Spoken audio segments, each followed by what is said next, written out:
What is up, my YouTube familia? Welcome back to my channel and welcome back into another video.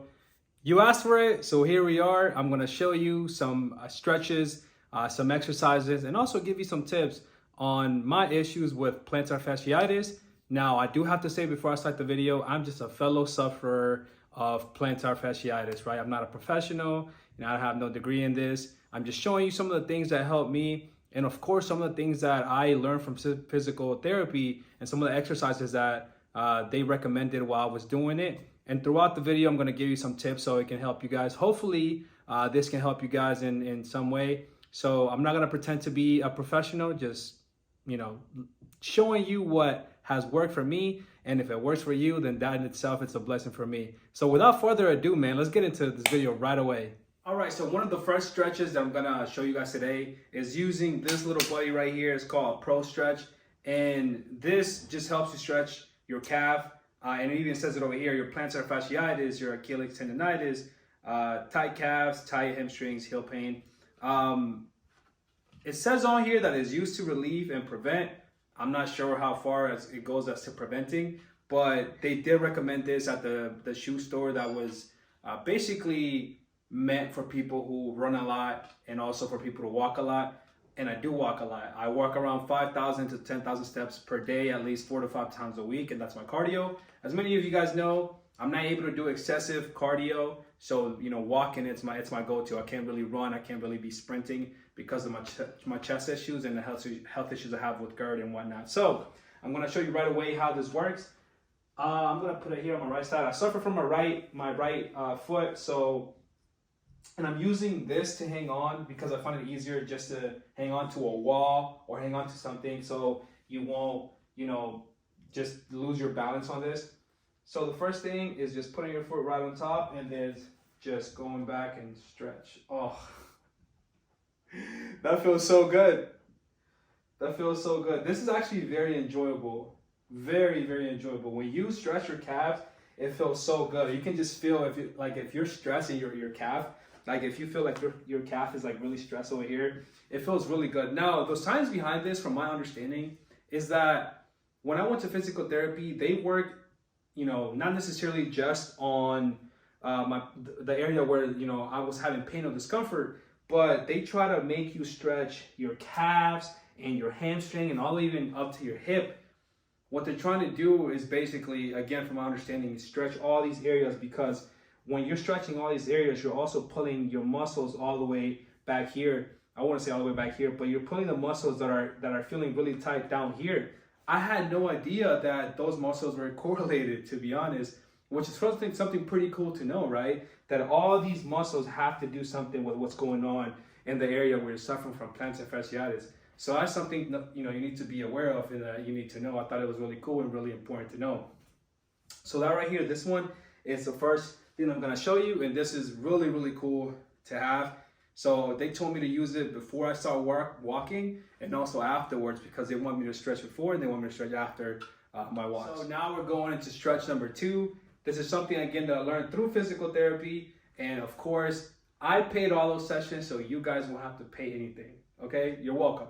No, but seriously, if you do are suffering like really bad and this is a really struggle for you, definitely go get it and go see a professional and let them take care of you because I think it's really important. Like, again, it actually helped me a lot. So, this is just my experience. Remember, guys. So I'm going to show you a little stretch using a 30-pound weight that they helped me do in physical therapy. I can't do it using the other little, I don't know what we would call it, the pro stretcher, because the way they told me to do it in physical therapy was basically put your foot right in front, and instead of stretching all the way up, they want you to lean in and then stretch, and that stretch is where your Achilles is at. And this stretch also feels really, really, really good. And it feels really, really, really good. This stretch you might see a lot, especially for people that play a lot of sports, that, they're always stretching their Achilles or doing some type of work on their feet. I used to do something like this back when I was playing football and I used to play soccer and whatnot. I just didn't understand really the importance of it until I started suffering from plantar fasciitis. So the main thing, put your toes right where the weight is at, and then instead of just stretching up, you're just gonna lean in right? Put your feet straight. This foot is typically right next to it, but I'm leaving it out right here so you guys can see the example. And then I can also show you from the other side so you guys can see how it goes. So put your foot, instead of going straight up, stretching, the rest of your calves, you try to stretch your Achilles, and that feels really, really good. It's very simple, but these are the two stretches that I do when I go on my walks, right? 5,000 to 10,000 steps can take from an hour to 2 hours. It just depends how fast you're walking, how fast is your pace. But I've noticed that I do about 1,000 steps from like 8 to 12 minutes. So if I'm doing 10,000 steps a day, it can take me around an hour and a half, if not even more, if you do the math on that. So this is really helpful for me. It was really it's a small little tip, but it's actually really, really, really helpful, especially before you go on your walks. All right, guys, so for the third stretch, I'm gonna show you something that's generic that you probably see all over YouTube that a lot of people do and a lot of professionals are showing you. I'm gonna show it from someone who has been suffering and give you a little, maybe some tips on what's going on.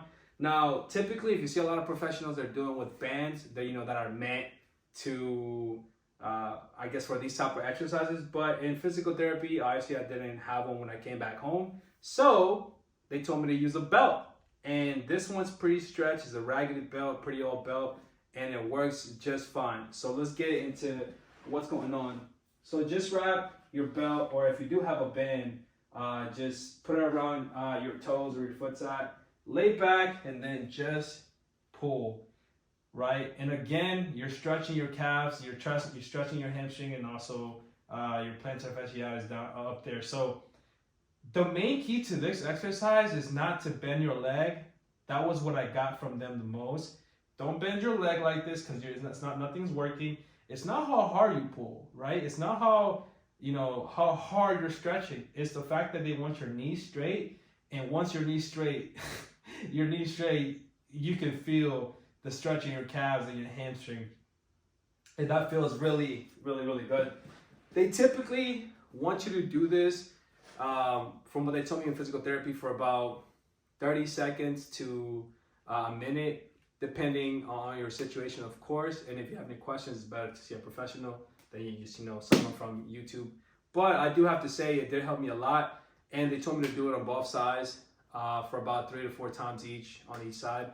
It's a really helpful exercise. Again, I felt like the stretch hits really hard on your calves and the back of your hamstring, and also down here where your calves is at. So again, it makes sense that if you're stretching all of this, so then the muscles down here can pull and not have that discomfort down in the bottom of your leg. So that's just typical that you probably see a lot of people show you, and a lot of stretches that you can do. But I thought it was really cool, and it's actually really helpful, and also really, really simple. Very easy. Another one that I learned in physical therapy that I'm going to show you guys is, actually it's better to show you than to tell you, so I'm going to show you. I don't know the name of this stretch, but what they want you to do is just have your leg and pull it all the way back this way. If you're using your right leg, then try to aim it all the way to your left shoulder and just lay all the way back and just pull. And what you're doing here when you pull back is you're pulling your butt muscle. I don't know what the name of the butt muscle is, but you're pulling all the way down here to your butt muscle, which is, this stretch actually feels really good. This stretch reminds me of something similar to what I used to do when I thought I was suffering from sciatic nerve pain, and it feels really, really good on your muscles, and in the back of your butt. It feels really good. Another similar stretch that reminds me of this, and I'm going to show you guys. If you guys are flexible enough and able to do it, I remember I was able to put your feet and foot down here and just stretch your muscle all the way down. That stretch right there is really gonna stretch your butt muscle. That feels really good, but of course you have to be a little bit flexible for this. Now, if you're not able to do all of that, then it's gonna be a little bit hard for you. But I'll just say start slow, man. Anywhere you start is better than nothing, right? Some we're starting slow, in a slow fashion, even in stretching. Stretching, something you can practice every day at home, literally every single day, and you'll get better at it, and you'll be able to stretch so much more, and your body will even feel more flexible. Now, another version that I do for this exercise is if you grab this, you can be on your seat. You can also be on a chair. It doesn't matter. Again, I'm gonna go with my right because that's what I'm suffering from. Do a motion of just like you're crossing your legs, right? And then just go all the way down. Oh, what I try to do, because I feel like I'm always like a competitive person, is try to touch my toes and try to touch whatever foot's in the ground. Try to touch it, go over and just try to touch it. That feels really, really, really good. And you're able to stretch this muscle. I mean, you can do it both ways. It's really just up to you. But it feels really, really, really, really good. Again, why did they tell me to do all these exercises? I think it goes back to the same point. It goes back to the same point of if all of this is stretched, right, and all of this is right and is strengthened, then it's bound to play a part into your plantar fasciitis. Now, man, I had no idea that that's how it worked. But when you go to physical therapy, they tell you to do, you know, a lot of these exercises, and also they make you work on your hip, which is, I'm like, I don't know what my hip has to do with my plantar fasciitis, but the, you know, physical therapy is just that, strengthening all the muscles around whatever the problem is, because then it'll eventually strengthen that muscle and then you're able to stretch it even better. So I think it's pretty cool, but it's something that you need to be looking at and be aware of. All right, guys, so those were 4 simple stretches that helped me. I did not want to put, you know, so many stretches and exercises that I feel like, you know, sometimes I don't even do. I'm not that person. I can, if you want, give you the names of the exercises of, you know, that I got like a whole sheet of, you know, what I'm able to do for my plantar fasciitis and just get that strengthening and just also stretching. But I just showed you the 4 main ones that I personally use, and I feel like, you know, were the most helpful throughout this process. Now, I do have to say I'm still suffering from that issue, but it's not as bad. It's just a lot of discomfort, especially, you know, throughout the process. I feel like a lot of people have told me that have suffered from plantar fasciitis that they have, you know, it took some time for them to get healed or even get better. So I'm rolling with the punches, but always remembering to stretch, which I feel like is very important. I think the main key to this is always remembering to stretch, right? Just having that awareness and knowing how the muscles are working and functioning. I think that's really important. And I think it's also really, really cool just learning more about the anatomy of your body. There are also stretches out there that, you know, like for example, what I've seen a lot of YouTube videos on, like if you have a water bottle and, you know, you freeze it and then you roll your feet over it. I think it's pretty cool. They used to give that to me after my physical therapy sessions. They used to give that to me, and if I wanted it, I was able to do that for like 5 minutes. Now, that in itself, I feel like personally it wouldn't, you know, help me, because I tried doing that before, and just that alone kind of doesn't help you too much, at least from my personal experience. So if you are suffering a lot, please go see a professional, somebody that helps you. Maybe, you know, it's not just plantar fasciitis.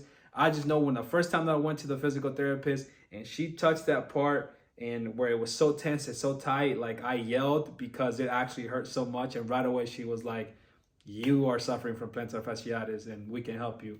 And then from there on, that's when my journey started. So I have another video on this, just talking about my experience in general. But you guys, you know, asked me to show you some exercises that I do. If you have any questions, don't forget to ask me in the comment section. I try to reply for the most part to everybody that comes into my YouTube section. And I made this video just to help you guys out. You know, I'm suffering from a lot of things in life.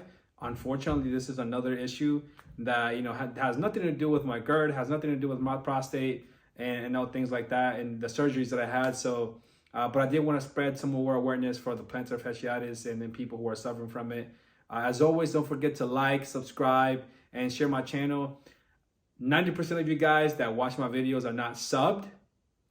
So if you can, you know, show me some love and subscribe to the channel, like the videos, that would be really helpful. Again, doing the math on that, I have 2,500 subscribers. If those 90%, the rest of the people that watch my videos were actually subbed, I would have over 20,000 subscribers on my channel.